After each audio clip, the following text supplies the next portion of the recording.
Today I'm going to be talking about one of my favorite subjects, which is cash-based medical practices. As mentioned, I launched my first one back in 2012. Lots of different journeys that I took, a lot of different obstacles, challenges, but have had some successes along the way.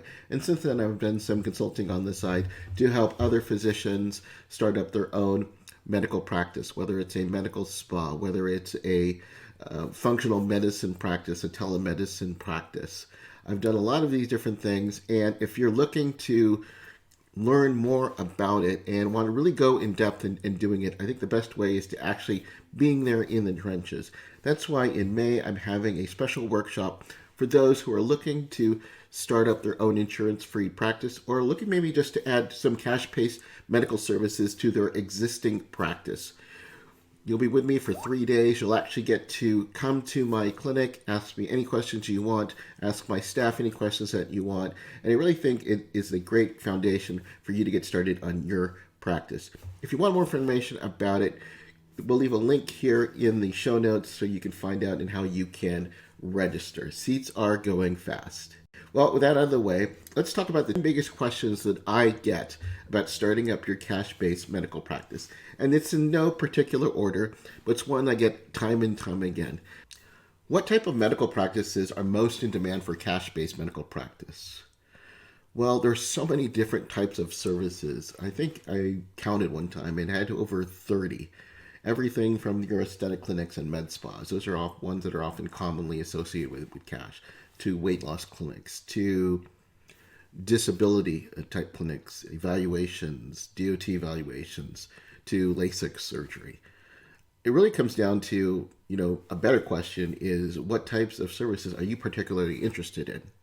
When I started my clinic, I was interested in certain things as I got older that I was most interested that wasn't covered under insurance.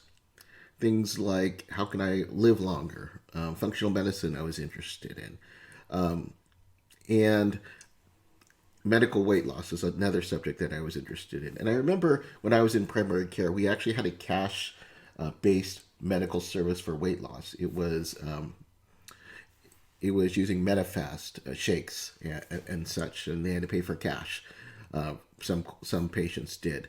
And if you want to start your own clinic, is like, what are you particularly interested in? If you're interested in skin care and beauty, then obviously medical spas are probably the way to go for you. If you're interested in dealing with healthy young patients, maybe you're sports oriented, maybe a sports medicine clinic, a performance type clinic associated with the gyms is another way that you can go into. In terms of like what's in demand, I mean, just currently see like what are patients looking to improve on. For me, our weight loss clinic is probably as busier than ever, especially since COVID. But I think a better question is like, what is your particular interest in? Obviously, there are some procedures that you can't do unless you're a certain specialty, obviously like LASIK surgery and being an ophthalmologist. But at the end of the day, find one that is more in tune with what you want to do and what you want to grow, how you want to grow as a doctor. And I think you can be much more happy with that.